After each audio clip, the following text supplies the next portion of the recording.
Says there are many other people just like her who are waiting to be recognized as true tribe members. But according to some of her critics, Betty's giving off mixed smoke signals. They claim that Betty and her followers are really out of work and are just looking for a happy hunting ground where they can get some of the $46 million on the way to the Seminoles in a federal land grant. Producer Sharon Diesenhouse looked into the question of honest Indians. This may look like Indian dress-up day at a Midwestern summer camp, but these folks aren't vacationers. They insist they are real Indians, and they're not play acting. They bought land they call a reservation, and they're applying for acknowledgement from the federal government. That means they want money and benefits, Uncle Sam's promise to the Seminoles of Florida. Meet the Wannabee tribe. You are an American Indian, a Native American, is what we classify ourselves. I have Indian blood in me. Most people say you don't look like an Indian, but what does an Indian look like anymore? You have to be related to the old family names in order to be part of this tribe. If you're not related, you can't be part of the tribe if you can't prove Seminole.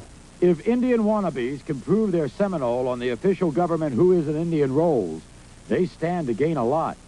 They get the same benefits as a city or county or a state in some cases because they're eligible for all of the benefits of the Bureau of Indian Affairs, plus other agencies have benefits that tribes are eligible for, such as Indian health care, education programs. If they're eligible, their own police department, they are a separate independent government. Not to mention the $46 million land settlement the government has agreed to pay the Florida Seminoles. Betty Buford's group of 122 folks raised as palefaces could be eligible for part of that, which leads us to the $46 million question. Are they really Seminoles? Did you see all the papers laying on my table on my desk a few minutes ago? That is proof of who I am, but I have thousands of them. Boxes upon boxes upon boxes.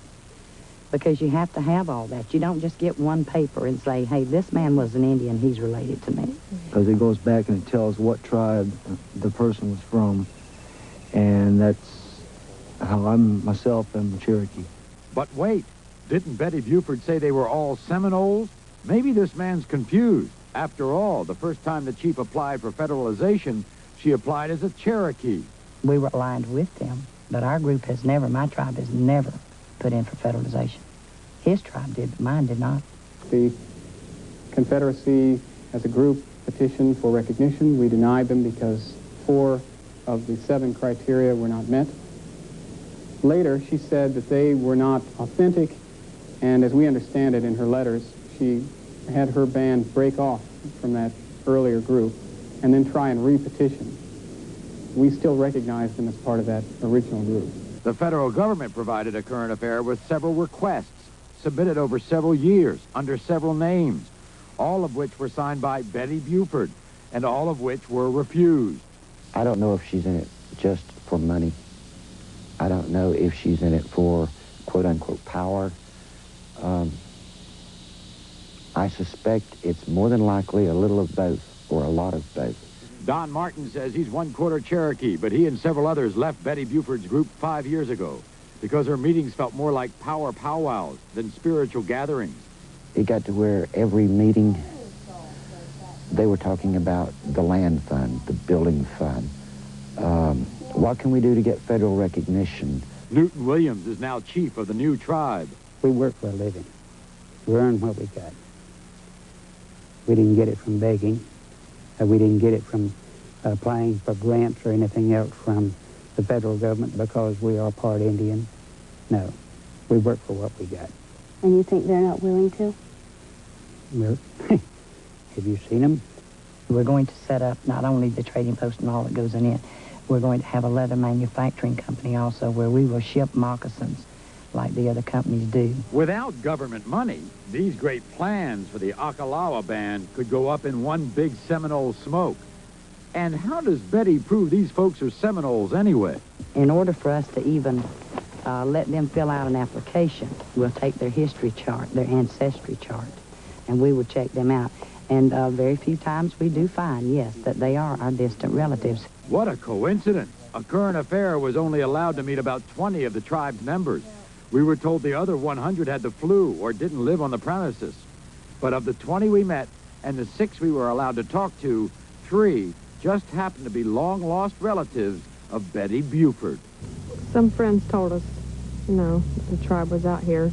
And then later on we found out that we were relations. How did you find out? The principal chief. Is your wife a distant cousin of the principal chief? I think she's not so distant, but she's probably, I really don't even know exactly how far back, but not too far back. And what do you know? This man says he's a cousin, too. Meanwhile, back at the reservation, the principal chief seems more like a commander-in-chief as she supervises the pursuit of the perfect cheeky hut. Some may wonder if the Wannabees want to be back in the Midwest right now instead of Florida. But Betty Buford has no reservations. So they can say what they please about us. We just don't say anything about them. Because we know what we are. We have the proof for it. So we don't have to worry about what critics say. And that we're very proud. 1800s. TV20's Kathy Times was there for this year's powwow. The